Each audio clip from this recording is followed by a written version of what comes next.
How to delete eBay account permanently. This is a step-by-step guide so you will be able to follow easily.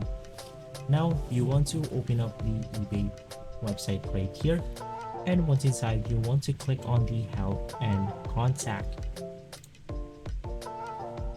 From here we can just go ahead and click on search eBay help, and you want to go ahead and type close.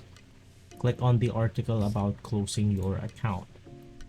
Now inside this article you can then go ahead and read some of the messages they have right here, but basically if you scroll down you can then go ahead and click on this button, and it will take 30 days once eBay has received your request to close your account.